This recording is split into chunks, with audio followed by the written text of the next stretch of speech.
Hello everyone, তোমরা সবাই কেমন আছো? আমি তো খুব ভালো আছি। আজকে আমরা চলে গেছিলাম আমাদের টিউশন স্যারের বউ ভাত খেতে। প্রায় কিন্তু আমি 8 দিন পর আজকে ভিডিওটা এডিট করতে বসেছি। আমার ভাবতেই সময় লেগে গেছে 8 দিন যে ভিডিওটা আমি ছাড়বো কি ছাড়বো না। আমার ব্যক্তিগত জীবনে অনেক সমস্যা, জানি না পরবর্তীকালে ভিডিও আপলোড করতে পারবো কি পারবো না, কিন্তু যতদিন পারি ভিডিও আপলোড করতে থাকবো। আমাকে কিন্তু পার্সোনালি তাদের বিয়ের প্যান্ডেলটা খুবই ভালো লেগেছে, একদম সিম্পল সিনেমার মতো।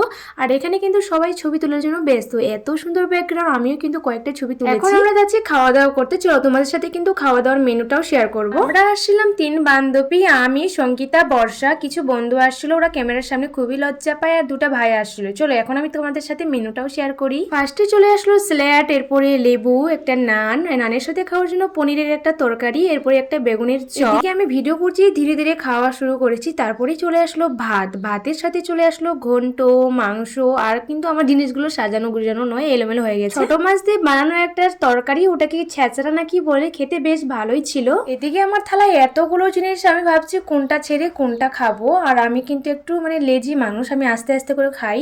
আর এদিকে কিন্তু টিচের মধ্যে খুব সুন্দর গান চলছে, আর গান শুনতে শুনতে আমরা আরাম করে খাচ্ছি। এটা হচ্ছে আমার বান্ধবীর ভাই, বান্ধবী তো আসতে পারেনি, তার ভাই এসেছে, আর ভাইটা খুবই ভালো। এখন আমরা কিন্তু সবারই শেষ পাতে একটা বড় মিষ্টি, চাটনি, আর ছিল দই। হাত ধুতে এসে দেখলাম এদিকে ডিজে গুলো আছে, আর অনেক লোকজন, সবাই কিন্তু ডান্স দেখছে। এখন আমরা যাবো বাড়ি। এদিকে কিন্তু ফুচকা ছিল, কফি ছিল, অনেক ভিড়, আমরা কিন্তু খাওয়ার টাইম পাইনি। এদিকে ছিল বৌদির বসানোর জায়গা। আর ভিডিওটা কেমন লাগলো অবশ্যই কমেন্টে জানাবেন। দেখা হবে নতুন একটা ভিডিওর সাথে। চলো আজকের মতো এই পর্যন্তই।